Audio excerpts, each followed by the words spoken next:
Ukraine के army chief को remove कर दिया गया है। इनका नाम है वैलेरी जेलुजनी। ये लड़ाई 2022 से जब शुरू हुई थी तब से ये यूक्रेन के सेनाध्यक्ष अभी तक बने हुए थे। और जैसे कि इनके निकाला गया है इनको राष्ट्रपति जेलेंस्की द्वारा आज के दिन। तो जेलेंस्की ने इनको जब निकाला है तो ये बहुत दिनों से ये बात चली थी कि जेलेंस्की इनको निकाल सकते हैं। कई महीनों से स्पेकुलेशन चला था। वजह ये है कि जेलुजनी जो सेनाध्यक्ष है और जेलेंस्की जो राष्ट्रपति है, दोनों के बीच इस समय टेंशन बने हुए थे कई दिनों से।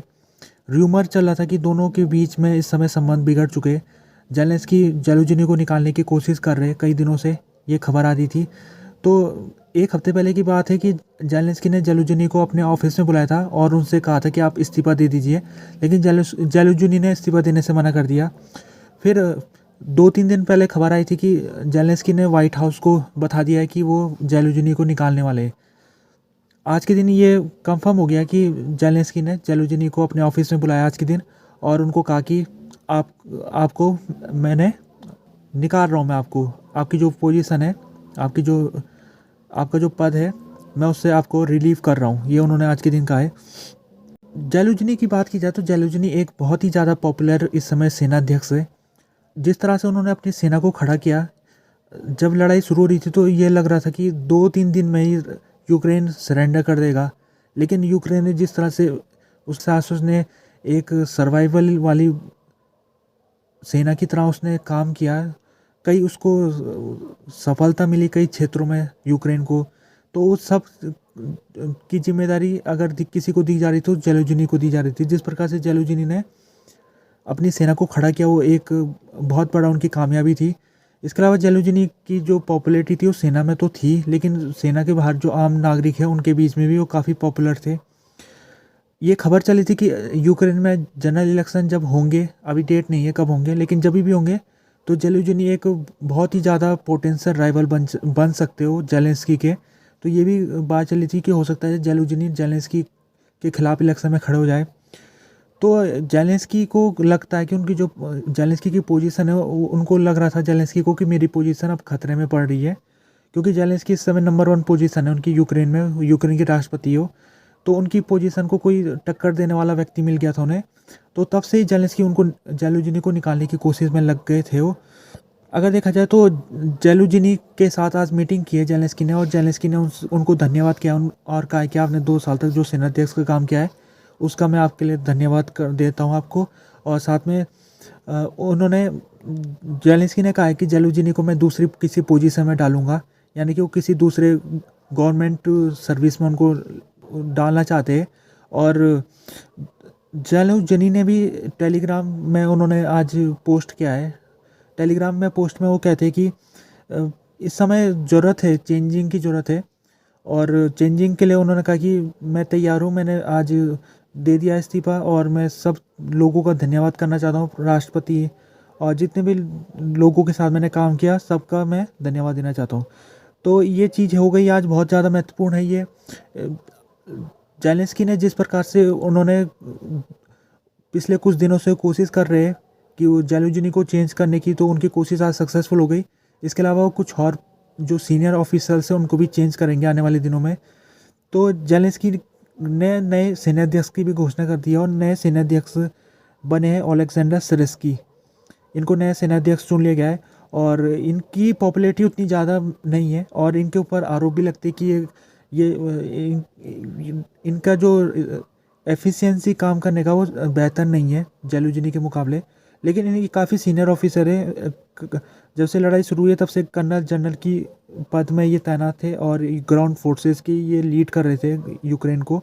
तो इनको सिरस्की को अब कमांडर इन चीफ बना दिया गया है। यूक्रेन के हैकर ने आज क्लेम किया है कि उन्होंने रसिया के ड्रोन कंट्रोल प्रोग्राम को हैक कर दिया है। तो ये रसिया का ड्रोन कंट्रोल प्रोग्राम, रसिया ने इसको सॉफ्टवेयर के तहत ड्रोन को फंक्शन को चेंज कर रखा था, जिसके तहत ड्रोन को जो उनका फंक्शन है वीडियो रिकॉर्ड करने का, उस फंक्शन को उसमें कुछ और फंक्शन ऐड कर दिए थे, जैसे कंप्यूटर से ऑपरेट कैसे करना है ड्रोन को। तो ऐसे करके रसिया ने ड्रोनों को सॉफ्टवेयर उनके अंदर डाले हुए थे, तो उसी को सॉफ्टवेयर को आज हैक हो गया है, यूक्रेन ने उसको हैक कर दिया है। अब ये जो ड्रोन है वो काम नहीं कर पाएंगे जब तक उनमें हैकिंग के द्वारा जो सॉफ्टवेयर में चेंजेस किया गया है, जब तक उसको सॉल्व नहीं किया जाता, जब तक उसको ठीक नहीं किया जाता, तब तक ये ड्रोन इन्फेक्टेड हो चुके हैं। अभी तक रसिया की तरफ से कोई कमेंट नहीं आया कि वाकई में जो यूक्रेन कह रहा है, जो न्यूज़ बता रहा है कि हैकिंग हो गई है, क्या वाकई में वो हैकिंग हुई है, इसके बारे में अभी तक रसिया ने कोई स्टेटमेंट जारी नहीं किया है। तो ड्रोन इस समय बहुत ज़्यादा महत्वपूर्ण भूमिका निभा रहे हैं लड़ाई में। उसका इस्तेमाल रसिया भी कर रहा है और यूक्रेन भी कर रहा है। ज़्यादातर ये जो लड़ाई है ड्रोन की लड़ाई में तब्दील होती जा रही है। फिनलैंड ने रसिया की जो बॉर्डर है उसको क्लोज कर रखा था दिसंबर के महीने से, उसको एक्सटेंड करते जा रहा है फिनलैंड। आज भी एक्सटेंड कर दिया 2 महीने के लिए। अब ये अप्रैल तक ये क्लोज रहेगी बॉर्डर रसिया और फिनलैंड की। तो दोनों पड़ोसी देश है और दोनों की अगर सीमा देखा जाए तो 832 माइल की सीमा दोनों के बीच में पड़ती है। और फिनलैंड ने जब इसको क्लोज किया था तो फिनलैंड ने कहा था कि इस बॉर्डर का इस्तेमाल रसिया हाइब्रिड ऑपरेशन के रूप में कर रहा है, यानी कि हमारे देश में ज़बरदस्ती इमिग्रेंट लोगों को भेज रहा है रसिया। तो रसिया की एक पॉलिसी है, इससे पहले उसने इस पॉलिसी को उसका जो पड़ोसी देश है बेलारूस, उसने भी अपनाया था। बेलारूस भी पोलैंड के खिलाफ इस पॉलिसी को अपना रहा था। बेलारूस ने कई इमिग्रेंट लोगों को पोलैंड की सीमा के अंदर भेजा था। तो बेलारूस को देखकर फिर रसिया ने भी कुछ ऐसी कदम उठाने शुरू कर दिया। उसने भी इमिग्रेंट लोगों को बुलाया अपने देश में, फिर उन इमिग्रेंट लोगों को फिनलैंड की बॉर्डर की तरफ भेज दिया। तो 1000 के लगभग इमिग्रेंट फिनलैंड की बॉर्डर के अंदर घुस गए थे। तो उसके बाद फिनलैंड को कुछ ना कुछ करना था, क्योंकि फिनलैंड भी एक लिमिट तक ही इमिग्रेंट लोगों को ले सकता है। तो उसने बॉर्डर को क्लोज कर दिया है। तो फिनलैंड का ये कहना है कि रसिया जानबूझ के इमिग्रेंट लोगों को हमारे देश में घुसाना चाह रहा है ताकि हमारे देश के अंदर सिक्योरिटी कंसर्न पैदा करा सके। तो इसी के चलते कई महीनों से 3-4 महीने होने वाले जब से बॉर्डर क्लोज चली है और आज भी इसको बढ़ा दी गया है। रसिया ने कहा है कि इसको नहीं बढ़ाना चाहता और रसिया ये कह रहा है कि कोई दिक्कत नहीं है हमारी तरफ से, हम किसी को ज़बरदस्ती नहीं भेज रहे। यूक्रेन ने रसिया के अटैक हेलीकॉप्टर KA-52 एलिगेटर इसको आज मार गिराया है। ये अदीविका शहर में ये हमला हुआ था, यूक्रेन ने हेलीकॉप्टर के ऊपर जो किया था। तो ये अदीविका का जो इलाका है, इस समय आज के दिन बहुत ही ज़्यादा भयानक लड़ाई हुई यहाँ पर और स्ट्रीट टू स्ट्रीट फाइटर चल रही है यहाँ पर, यानी कि जो स्ट्रीट सड़क जो गली वहाँ पर तक फाइट पहुँच चुकी है, गली गली में जाके फाइट हो रही है। तो अदीविका की बात देखा जाए तो अदीविका जो पड़ता है ये शहर इस समय दोनियास्क के सामने, अगर इसे इसको जीत लेती है रसिया सेना तो दोनियास्क का जो रास्ता है उसके लिए क्लियर हो जाएगा। तो अदीविका का जब लड़ाई शुरू होने से पहले यहाँ की आबादी 20,000 के लगभग थी। अब यहाँ पर केवल 900 लोग यहाँ बचे हुए। तो रसिया ने सेलिंग करते हुए पूरे अदीविका को नष्ट कर दिया है। लगभग 97% जो बिल्डिंग थी यहाँ की वो नष्ट हो चुकी है। लेकिन अभी भी यूक्रेन के सिपाही अदीविका की सुरक्षा के लिए लगाए गए। तो ईस्ट अदीविका में यूक्रेन के सिपाही वहाँ पर है भी मौजूद और वो रसिया की जो सेना है उसका मुकाबला कर रहे हैं। पुतिन इलेक्शन लड़े समय मार्च के महीने में इलेक्शन है वहाँ रसिया में। तो पुतिन के जो अपोजिशन कैंडिडेट है उनको देखने को मिला है कि जो रियल अपोजिशन कैंडिडेट है उनको खड़ा होने का मौका नहीं मिल रहा है। जैसे कि एक व्यक्ति का नाम है बोरिस नेज़गोदिन।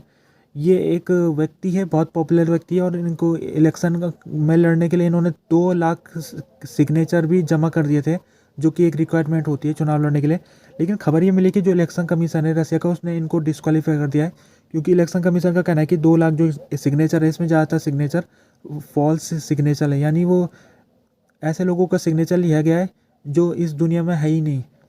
तो इसी को लेकर ये जो बोरिस है उनका कमेंट आया, उन्होंने कहा कि मैं इसको चुनौती दूंगा जो इलेक्शन कमीशन का फैसला है और मैं इसको हायर कोर्ट में इसको चुनौती देने वाला हूँ। ये व्यक्ति की अगर बात की जाए तो ये जो बोरिस है ये पुतिन के खिलाफ है, यानी कि एंटी पुतिन इनकी आइडियोलॉजी है। और साथ में जो इस समय यूक्रेन में जो लड़ाई चल रही है उसमें ये यूक्रेन के साथ सहमति करने के ऊपर ये बात कर रहे हैं, यानी कि ये समझौता करने के ऊपर ये कह रहे कोशिश कर रहे हैं। इनका कहना है कि अगर मैं जीत जाता हूँ तो यूक्रेन में लड़ाई को मैं बंद कर दूंगा। जबकि अगर इस समय देखा जाए तो कंट्रोल इलेक्शन होने वाले हैं और पुतिन का जीतना लगभग पक्का है, 100% ही है उनका जीतना कि वो जीतेंगे। लेकिन सवाल ये उठता है कि कितने परसेंट वो वोट ले जाएंगे। तो इस समय अगर इलेक्शन चाहे फ्री और फेयर भी हो जाता है ना, तो भी पुतिन आसानी से जीत सकते हैं, क्योंकि उनकी पॉपुलैरिटी इस समय बहुत ही ज़्यादा बढ़ चुकी है जब से उनको यूक्रेन में काफ़ी जगह में सफलता मिली है उसके बाद से।